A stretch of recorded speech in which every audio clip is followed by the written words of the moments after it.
Well, good morning, and I'm really happy to be here, and I'm glad that you guys are here too to celebrate the word gratitude today. So, of course, as we begin, we want to unify ourselves together, and let us begin by doing 3 ohms together, okay?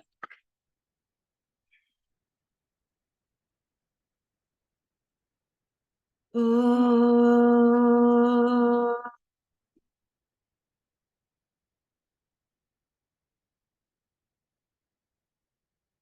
Oh.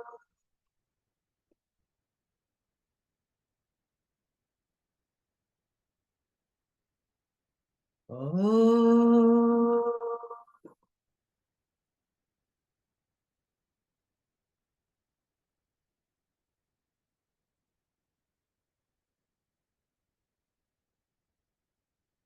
Oh, it's always so peaceful to do 3 ohms with you. So remember that the 3 ohms helps us just to find that center, because everything in us has to really focus and concentrate, and particularly on our breath. And of course, our breath is our life force. As we breathe, the deeper that we breathe, the slower that we breathe, the more everything opens up, and we get to experience life in a much more deeper and much more profound way. If we breathe shallowly on a regular basis and irregularly, little tiny little breaths, it changes the quality of our life. Because remember, as we breathe, it also influences how we think. Because how you breathe when you're sad is very different than how you breathe when you're happy. How you breathe when you're angry is very different than how you breathe when you're at peace. So it's important for us to really pay attention to our breath. And I'm sure you've heard this 1,000 times, at least from me. But in any sort of spiritual group, there's always going to be talk about breath. But remember that breath is, of course, it's air, and it's our process of breathing, but it also is about, it reveals the state of our mind. So when you're quiet and you pay attention to your breathing and to your state of mind, you have a better idea of what's really going on inside of you. What is the quality of your life today? Because, like I said, you can't breathe when you're happy the same way that you breathe when you have grief. So each breath has its own fingerprint, if you will. Each thought that we have is connected to each breath, and that thought and that breath is unique. So that is unique to sadness, it's unique to happiness. So it's important so that you really discover, what state of mind am I in right now? We can say, well, that's ridiculous. I can just ask. I know I'm upset about this. Blah, blah, blah. But instead of doing it like that, you want to go, okay, I am feeling a little upset. So now let me also check in with my breath, and let me see what I'm doing. And what's interesting is that when you start to check in with your breath, you might be like, oh, that's just the way it is. I don't even want to bother doing deep breathing. But again, it takes this much effort to do deep breathing. So why do we have avoidance? It's an interesting question to ask. And I put that out there for you to ask yourself this question. Because we have a tendency to avoid our spirituality, really, because we're afraid that somebody's getting away with something, or somebody's been bad to us. And so we have to stew about it and really think on it and do all of these things. Do we really? Do we really need stewing? Where is the benefit in an entire day of stewing? At the end of the day, you'll be worn out. Also, not only because of the thoughts, but because your thoughts and your breath are one. So if you've been stewing on something about resentment, something from the past, by the end of the day, you are going to feel depleted. So as you observe that you're suffering from resentment today, or whenever it may be, and you counterbalance it by changing your breathing to long and slow.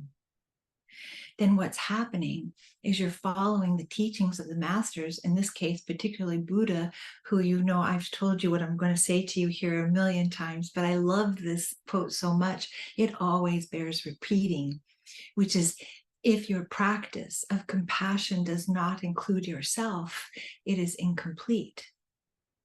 So as you recognize that you're in a mood today, whatever the mood may be, and it's unsuitable really for where you really want to be, then show yourself compassion and change your breath. Because the breath of joy, you cannot feel that anger if you're committed to the breath of joy. And you may say, well, I need some, what does that mean? What is a breath of joy? Well, focus on joy first. And it's not easy to focus on joy if you're focused on resentment. So that brings us to the word that we've been meditating on, which is the word gratitude, as it is every November. Because, you know, I shamelessly take advantage of the word Thanksgiving because I feel like everyone's focused, you know, already on the word thankful. Whether we're actually being more thankful or not, we are focused on it, and it does help. So, of course, I'm kind of like riding on that wave, and gratitude is right there. Now, the interesting thing about gratitude is it can release us from so many things. It's an interesting thing because it's kind of an unused virtue that's always available to use. But it's easy to be grateful for little things. But remember, I hear people say, well, people don't even say thank you. Or somebody's not telling me that they love me. You know, the words. We can get upset and angry with people for the lack of words, like saying thank you or I love you. But why? But why? Do you feel gratitude for them? Do you love them? Then we have to ask ourselves, why am I sending them resentment that they're not saying these words to me? The most important thing is to cultivate our own gratitude. You're not going to be a more grateful person because somebody says thank you to you. You're not going to be a more loving person because someone says, I love you. Gratitude and love come from inside of you. You're not going to get it like you get a virus. It just passes into you from another person. And if we continue to point this out to other people, it demonstrates to us our lack of gratitude, our lack of a loving response. So gratitude teaches us so much that it's something you must cultivate within ourselves. And what does gratitude really feel like? You know, that's an important thing because we associate it with just saying thank you, or today I'm being thankful for this or for that. But what is gratitude? What is that feeling of gratitude? Why is it a virtue? What about it actually changes the quality of humanity that we possess? Gratitude helps us to remember how much we really have on every level. I'm going to get to that. But the reason I'm saying that is because we focus so much on what we don't have. Well, I don't have enough in my relationship. I don't have enough money in my bank account. I don't have enough people seeing me. I don't have enough of this. I don't have enough of that. And other people do. And I work so hard and I really don't understand why this is all happening. So you see, these kinds of feelings, they drain us. And we end up in weakened states because it makes us feel invisible. It makes us feel like unnoticed, or it makes us feel forgotten. It makes us feel disrespected. But are we really that? Because really, the person that we are reflects on how we treat ourselves. So when we practice gratitude, it releases us from resentment. And you know, some of you know how I look at gratitude. I look at it as like it's a three-part entity. Resentment is three-part entity, so to speak, in the sense of that it's one part hurt. And it's hurt from the past. It can be from yesterday or 100 years ago. It's one part anger. Again, maybe from today, from 100 years ago. And it's one part hidden. Because the word resentment makes us feel like, I'm not resentful. We feel insulted, to even imply that, yeah, I have resentment, you have resentment, everybody has resentment, but we see it as so shameful and so horrible that we're in complete denial that it's in us. But it's because we hide it from ourselves. I'm not resentful. They just do this to me. They make me feel this way. I'm hurt. I'm angry.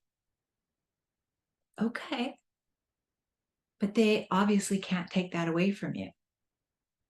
No. Just because they say, I love you or thank you, you'll still have the virus of resentment. It won't just disappear. It takes inner work to make it disappear, right? If you're sick at home, you have to help yourself. Just because somebody wishes you well doesn't mean automatically you're going to become well. It's our responsibility to take care of the health of our emotions, of our mind, as well as our body. It is. So we have to dig in there and ask ourselves, am I really grateful? Why should I be? They don't treat me well. Why should I be grateful for that? So ask yourself, okay, I'm in this situation where I do feel that way. I do feel like, oh my gosh, I do everything and nobody does anything. And instead of looking at it like that, is there a possibility in you right now where you can look at it and go, oh my gosh, I do have an opportunity here to give to others, but I've given so much. Because you give to someone else doesn't mean you're depleted. The only way giving can deplete you is if it isn't truly a gift. If you give to somebody else wanting that thank you so much, you haven't really given. And if you're dwelling on it over years and years and years and saying, I gave, and nothing came back to me, did you really ever give that gift? Because gratitude also helps us to remember that when we gift someone, we then have to forget it. Totally forget it. If you remember it and you're like, I gave that to you. I did this for you. You are where you are because of me. If you do that, you see the resentment that wells up inside of me there. So it really wasn't given. A gift is not to be held over the head of another person. And see what happens when we do that is we become the thing that we're disdaining in somebody else. So we have to come back home to ourselves and go, oh, I'm thinking that they didn't say thank you and that they didn't do this, and other people are thinking that about me. My goodness, but they're wrong. They don't know how much I give. They don't know how much I suffer. They don't know how much I hurt. How do you know that? Have you asked them about that? Maybe they know a lot about hurt. Maybe they know a lot about feeling invisible. Maybe they know that you don't see them. Maybe they know that you don't see them. So gratitude helps us to remember the good, the highest qualities in our life. Resentment makes us forget the good.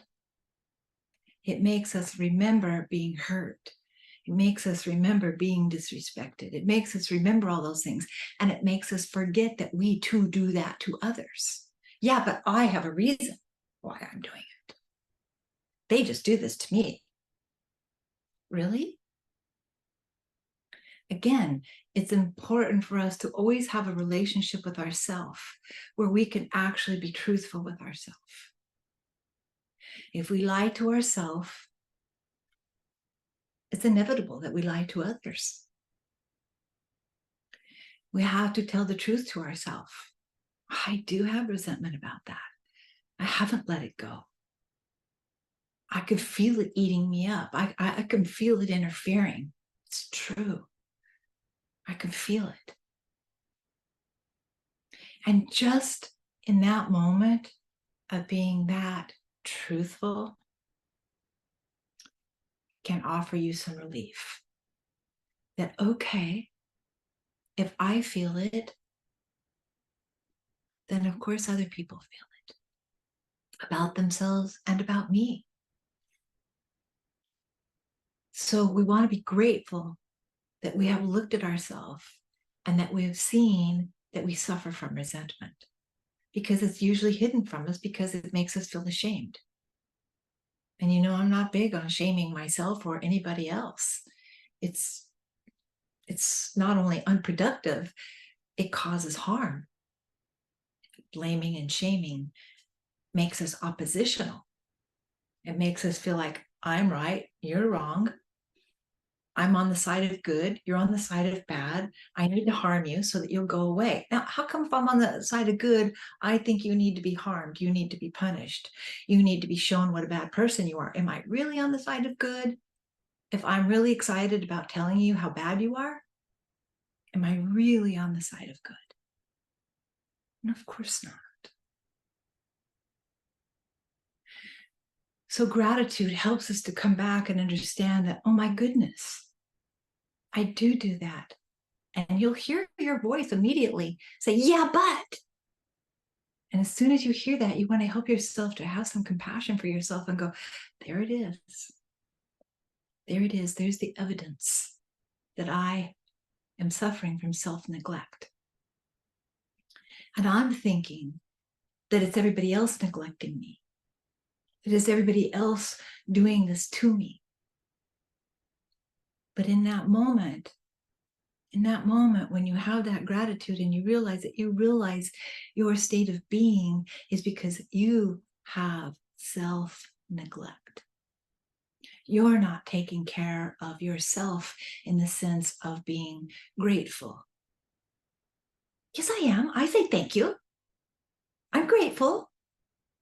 And again, listen to the tone that you have with yourself. If you feel tense and you feel pulled in like that, you want to help yourself to release, to open up. Because it takes gratitude to let go. Grateful that you have the awareness that there's enough love inside of you to heal yourself. We become so dependent on what other people are supposed to give us that we lose out on what we can actually develop within ourselves. And as we develop what I refer to as the virtuous qualities, pardon me, we end up with an abundance of loving energy. And love is very active. It's not passive. It doesn't linger. It's not lazy. It's not on the sofa eating peanuts. Love is an active force. It wants to move. It wants to touch others. It wants to move through the air. It's expansive. It doesn't contract. Negativity or saboteurs contract. Love expands. It opens us up. It gives us more courage. It gives us more gratitude. It gives us more peace. But we're afraid to give love because they don't deserve it, you know. So we have to help ourselves to remember that whether we think the other person deserves love or they don't deserve love, it's important to ponder on the nature of love so that we remember that we are love. This is our true nature, is love. believe you me, I realize that's hard to understand because, I mean, look at the state of the world. It's not like the first thing you described the state of the world right now is, look at all that love. But it's there. It's a natural resource that's underused. Because we look at love as like it's only a romantic event or only for children. Or people say, I love my country, but then they put down half of the other side of the country. Do you really love your country? Because that means loving the people of the country, everybody. So love isn't this thing, it doesn't cause us pain. It doesn't make us weak that we love one another. It makes you as an individual stronger, and it makes the group that you share your life with stronger. And it ripples out because love is expansive. Why bother with it if it only contracts? Hate and all the things that are saboteurs contract us. They make us small. They make us hidden. It makes us mean because we're in here thinking, I deserve. But when you focus on I am love, you will not be focusing on I deserve. That will go away. It will diminish and diminish and diminish. I am love. Have you ever said that? I am love.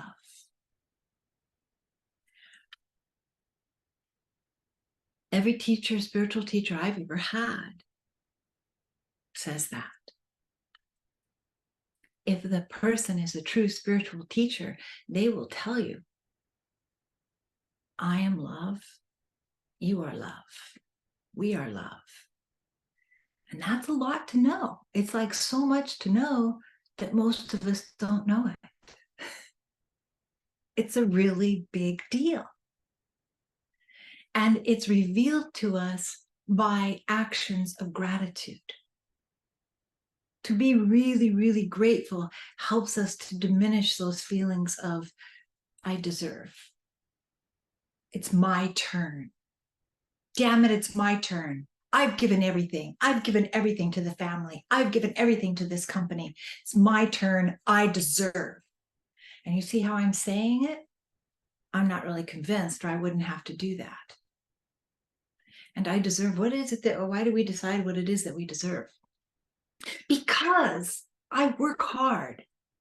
Because I'm a loving person. I deserve. You also deserve to be able to love, to send love. Because when you learn that that's really what you deserve, is to be able to be loving, then we begin to realize that love never diminishes because its nature is not to diminish. We have enough love right now on the planet to change every single thing, but we pretend that we don't. We pretend that it's only about hate. All those hateful, mean people out there who are actually made up of love, but they've forgotten that too. But love didn't forget that it exists. Love didn't forget that it lives in every human being. Love didn't forget that. It still resides in every human heart, no matter how despicable the actions may be. Love will not diminish. You can cover it up. You can pretend it isn't there. You can say it was never given to you. You can say, this is why I am the way I am. My mom and dad, they didn't love me, but you still are love. That's a lot to know. So the reason I'm saying this to you is because love is not an emotion. It's treated like it's an emotion, but it is not. It's enduring. It doesn't even need us to be aware of it for it to exist. It's already who we are. It's in the air. It's everywhere. But we have to learn to be aware of it so that it becomes a power, a force within us. It makes us more kind. It makes us want to have peace. it makes us so that we don't want to diminish another person and just go out there and say, those people are ugly and they're bad. Because that leads to feelings that if you can identify that someone's bad, maybe if they're eliminated in some way, diminished in some way, then the world could become good. What a narrow, unintelligent thought. We don't make the world a better place, a more loving place, by being hateful. Not going to happen. Not going to happen. We'll just eradicate all this particular kind of people. We'll eradicate them.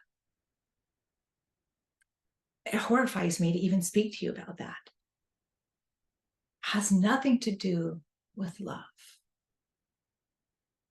And if we live like that, where we feel like that, and we join with others to harm other people, then it's sort of like dementia. You completely forget who you are.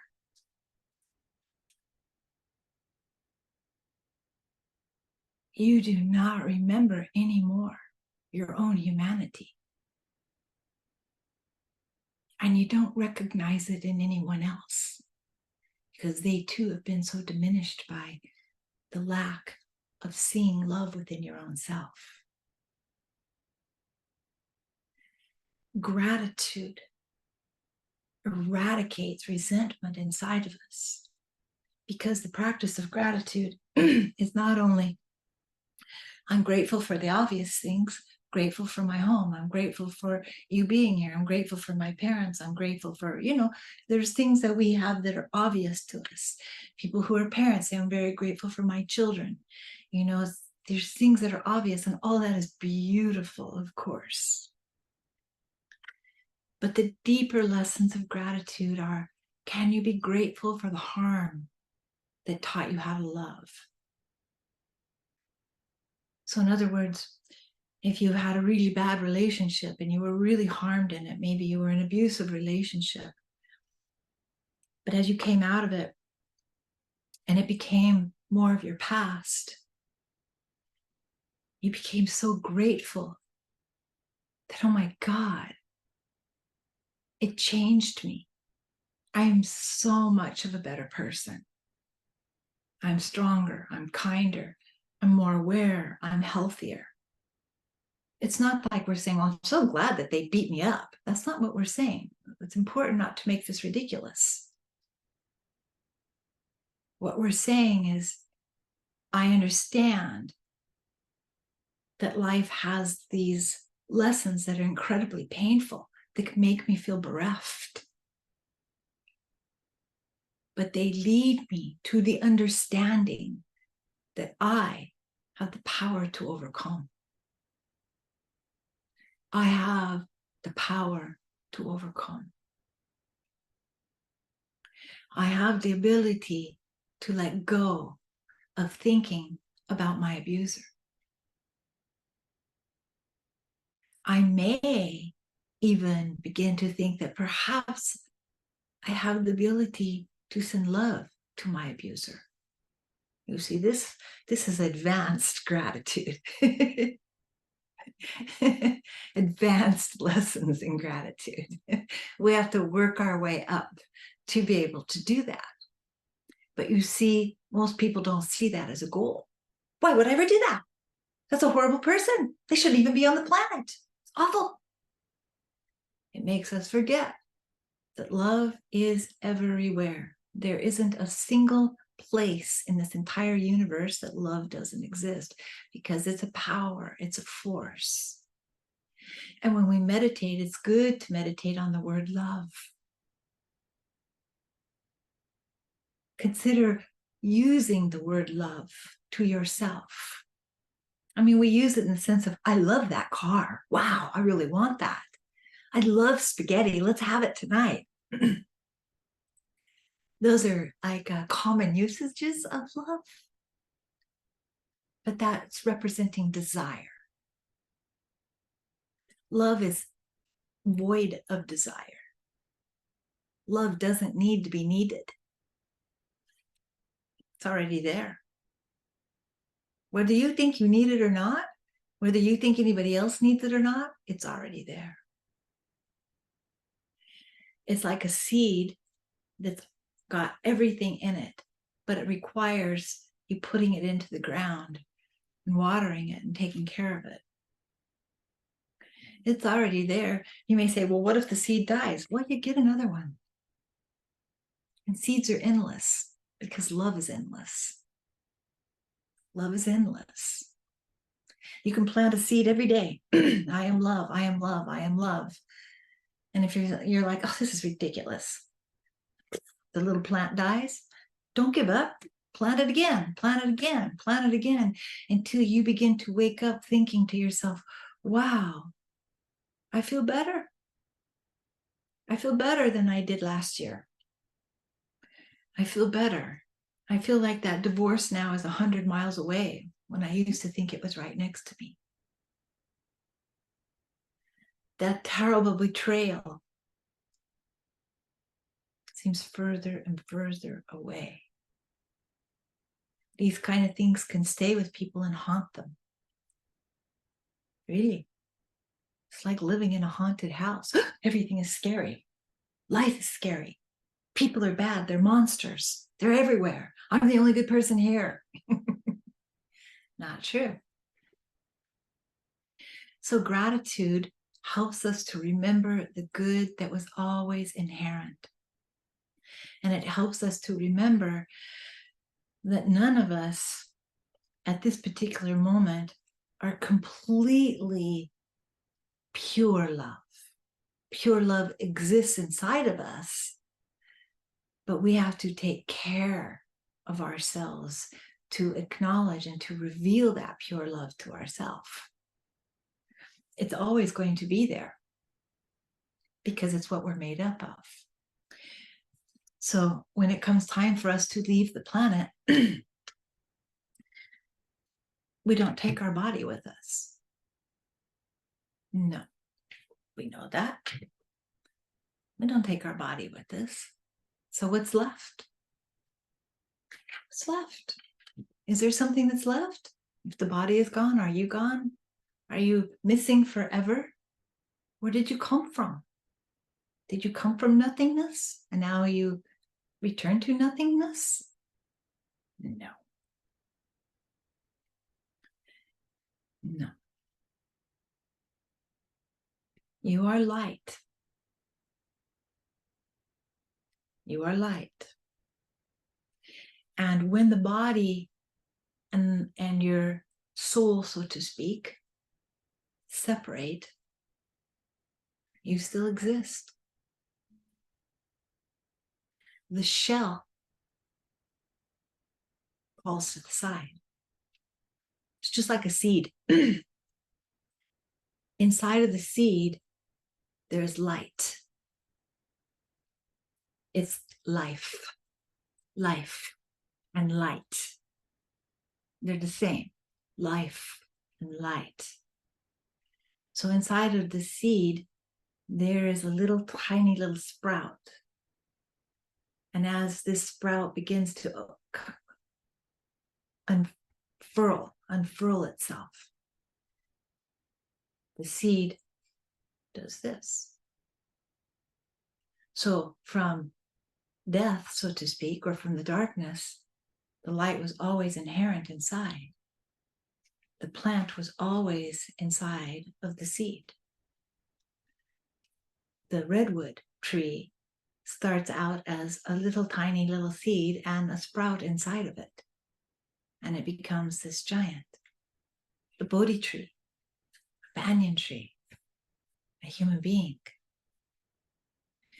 Because light is always inherent in darkness. Even in a black hole, light is trapped in there. Light is there. At the bottom of the ocean, there are those beings, the bioluminescent beings. There was always light inside of all those fishes. And when it became so dark around them, they illuminated their way. This is love. There's no difference between love and light, which is why we say love dispels the darkness. So love is light. You, me, everyone you love and everyone you don't love is made up of light, love. And every time that we tell somebody or we think about how stupid they are, that means we forget that they are light, that they are love. I do it, you do it, we do it. That doesn't make it any better. So I say that to you so that you're aware of being aware. We have to learn to be aware that, yeah, holy cow, of course I do it. Let me learn to be aware of it so that I can learn to be more anchored in light, in knowing that we're all making mistakes. We're all hurting each other. We are. And it's important to remember in our spirituality not to just pray for, please make this happen. Please give me $1 million. Please give me $1 million. I need it for my family. It's better to really pray for the ability to serve your family through your own efforts. You will be guided and supported in a much more deeper and profound way,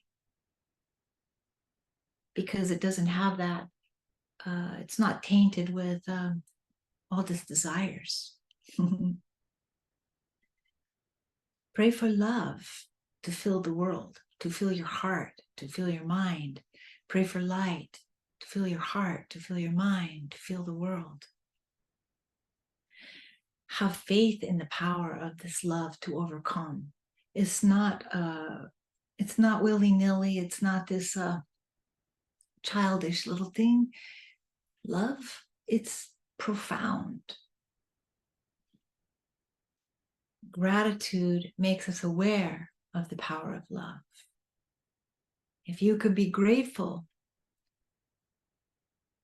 that this accident that you had, that took some sort of something from you, and as that was taken from you, it brought to you an awareness of all the other things that you do have. And to be grateful for that. And it's not like second place when I say this. It's not. We've all heard stories about people who we consider to be very courageous, right? Of people who's lost a limb, their arms or their legs or whatever it may be. And they find this courage inside themselves to be grateful about all the things that they have learned from that. And they're able to have this sense of love. This is the power to overcome. Love is energy. It's a force. It's a power. We have to learn to not think of it as it's a desire. Oh, I love him. Maybe it's just not, we just don't get used to saying, oh, I desire him. So we say, I love him. So I understand that. But it's important for us when we're alone with ourselves that we help ourselves to know, what am I talking about when I'm using this love about this person? Because sometimes if we don't ask ourselves this question, the desire possesses us. And now we have to have him. I can't have my life without him. He has to see me. He has to be with me. Oh my God, what if he leaves me? You see, then there's this love. Love won't make you hurt and fear that you will have nothing, because love won't leave you. Desires will come and go, and they'll come back again. But love never, ever leaves us, because it can't, because we are that. We are light. So even when we lose our bodies at the very end, We are that which we always were, which is a soul, love, light. There is an eternity about us. This is very difficult to wrap our heads around. What do you mean, eternity? Isn't that what God is? Yes, certainly. There's no difference between the word God and the word love. They are interchangeable every single day. Every single day. There's no difference between those two. Once we make them separate, we have misunderstanding. I don't believe in God. You don't have to. But do you say, I don't believe in love? It's what you want. It's what you really want. So this word God is just a word for the presence within ourselves, our eternal nature. It's just to help us to understand that we are not our bodies. Our bodies keep us rooted on this planet because this is where we are right now. But it's transient. The body is like when you get into a car. You get into the car, you go someplace, and then you get out. Our body, we come here, we get a body, we move about, and then we get out of it. We're still alive. And the quality of our life is determined by how we cultivate our inner life. What do you think about? How do you treat yourself? How do you treat others? How do you treat the world? When you leave here, will it be better because you were here? Or do you feel so little that you can't imagine that you've made any difference at all? Because if we interview the people around you, they'll tell you that you made a difference in their life one way or the other.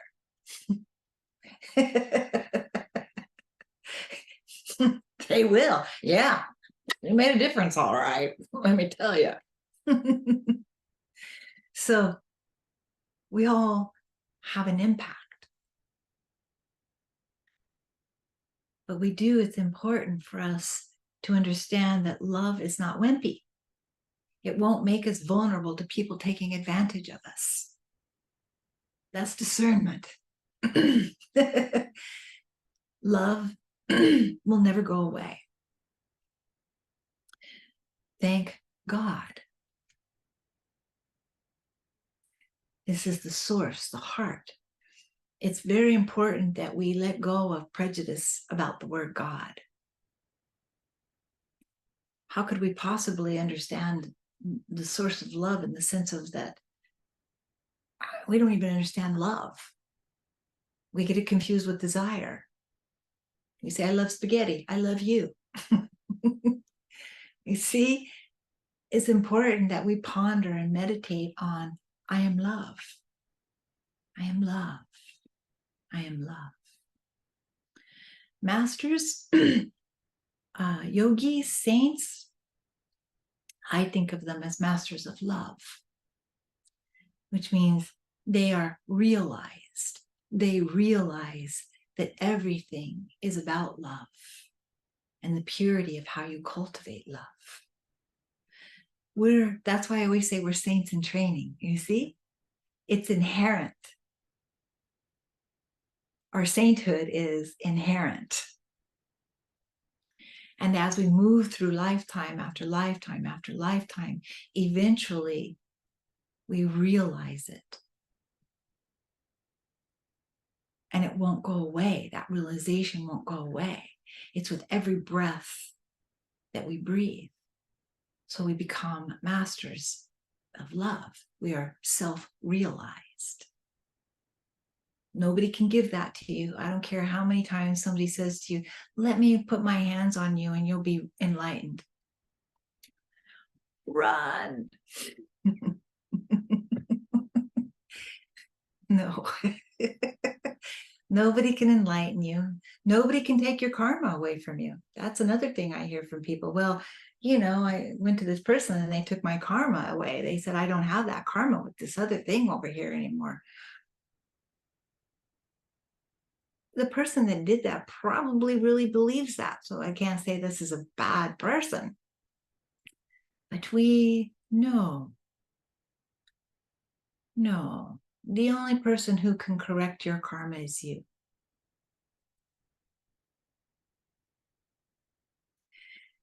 And as we help ourselves to let go of I deserve in all of its forms, then we begin to let go of I'm resentful. I am resentful. We want to be resentless, not resentful. We want to diminish resentment. That pain inside of us that we think the other person owes us to make us whole again because they caused that pain to us. No.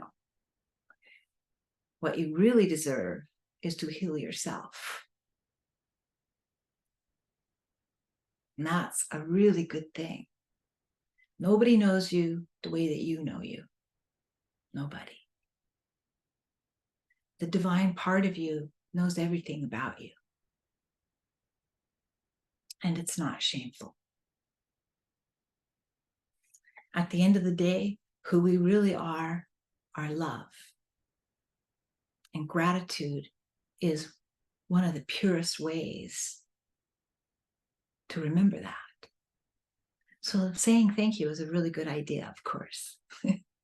Telling people I'm so grateful for you is a really wonderful thing. But when you're alone in your room and these thoughts start to come through you about remembering about what so-and-so said or didn't say, can you actually say, I'm grateful for this experience because it's helping me. It's helping me to find love inside of me.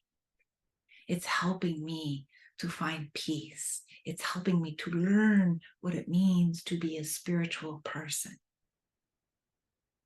It's helping me to climb that ladder of release so I can open up.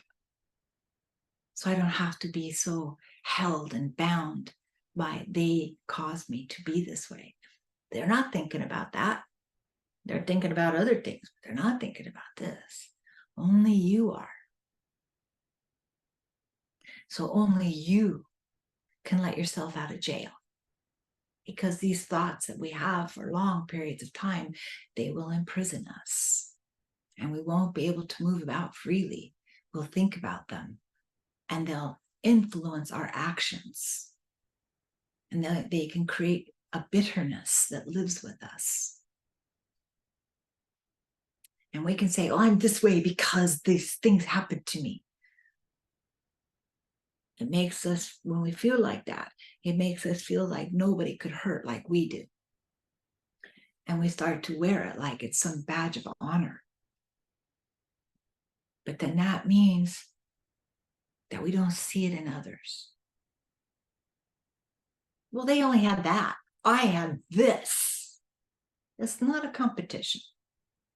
You're not going to get a gold medal because you feel like your pain is the most important.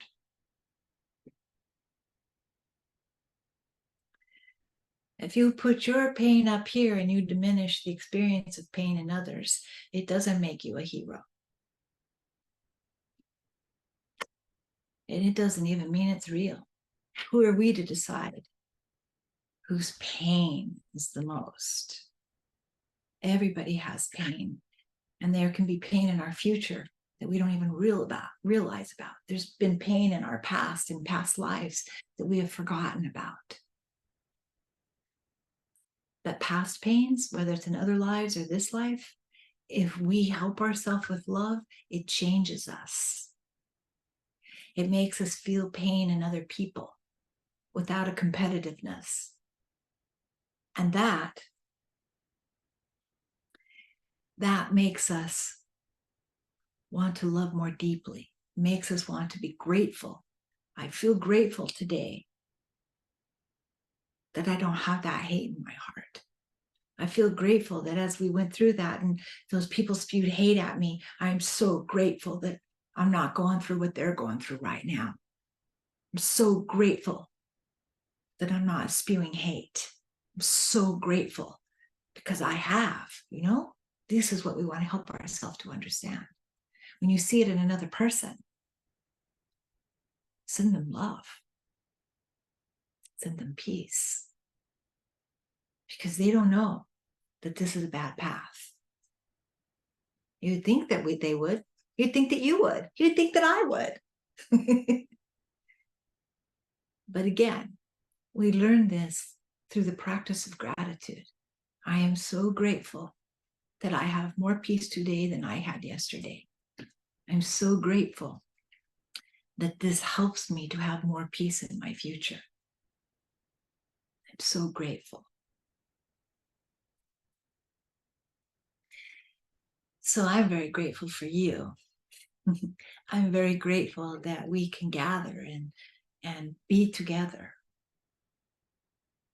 And I wanted to tell you that we are having a winter solstice celebration. What day is it on? December 16th. It's a Saturday. The reason I'm bringing this up is because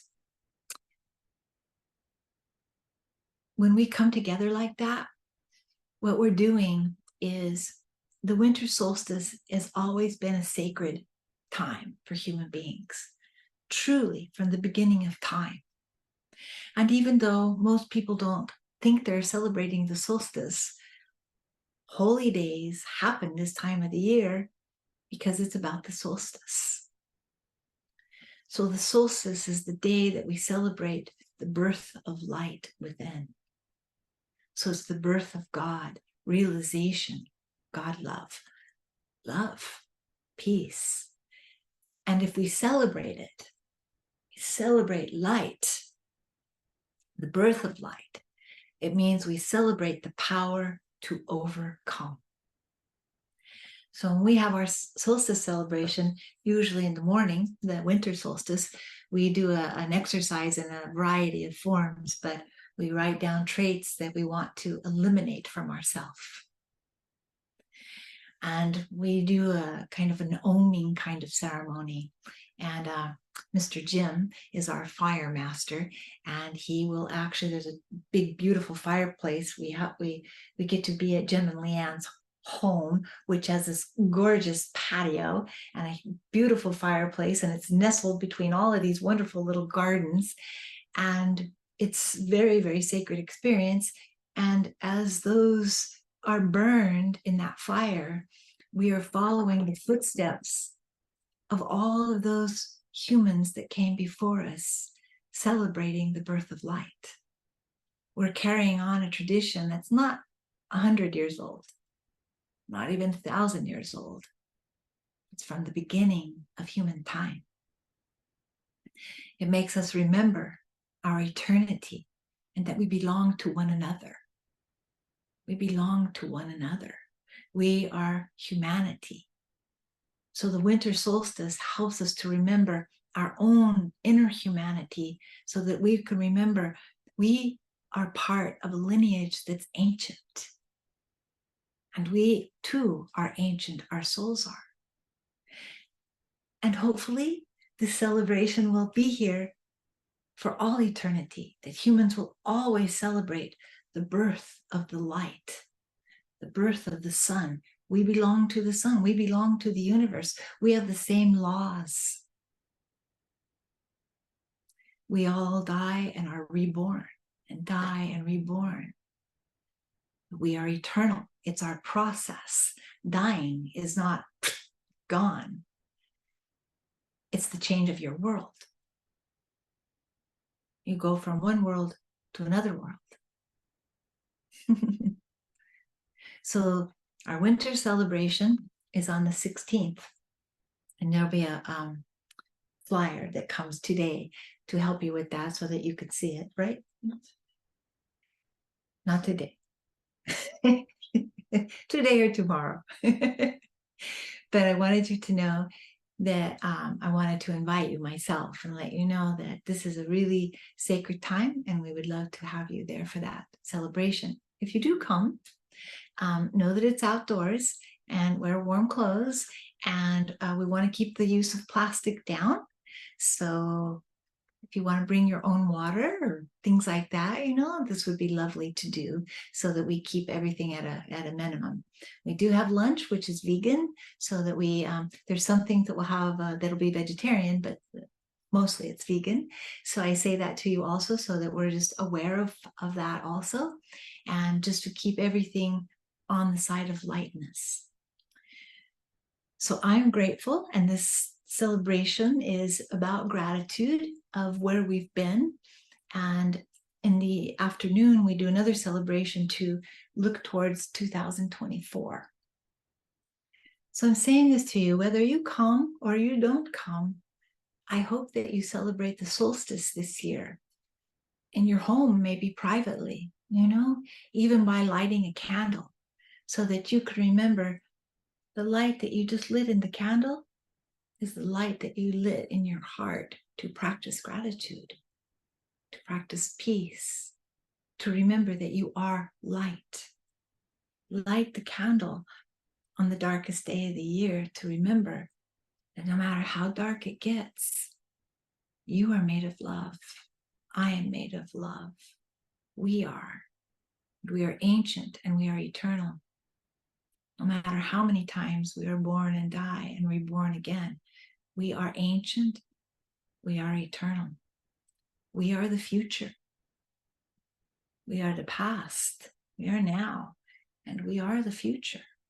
We are eternal. So however you spend your solstice this year, I really want you to help yourself to remember to celebrate your own eternity, your own goodwill. And remember, goodwill comes from the expression, the will to do good. And you need will. It takes willpower to be good. It's easy to be, but it takes willpower to be good, to be kind, to be loving, to be peaceful. These things are powerful. They're forces, and they will always overcome the darkness. Light always wins. It can never be diminished. It just appears that it is. It's just hiding. So when you look out at the world over 2024 and you're like, oh yeah, I don't know what she's talking about. This is a dark place. Remember, black holes are filled with light that's trapped in there. The light is always within the darkness. You have to put forth effort to pull it out and release it so that you are healed in your mind, your heart, and your body.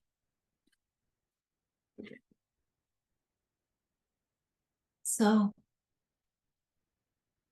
the word for December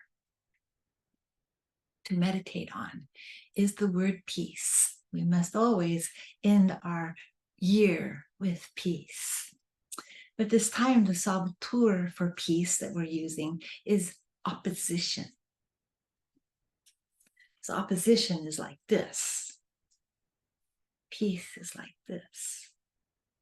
So it's to bring things that seem so disjointed, so going in opposite ways, to remember that my left hand and my right hand do this.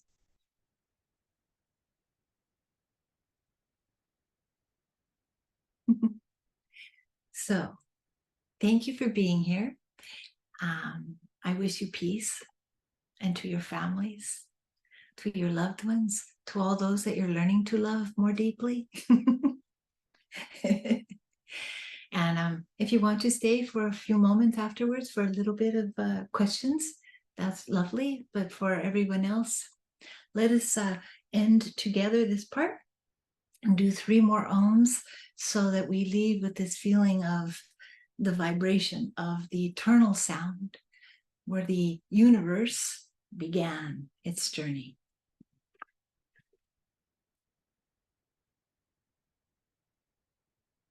Om.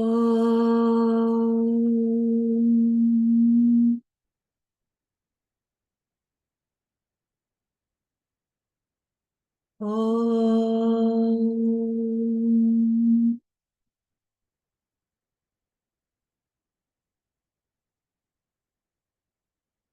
Om.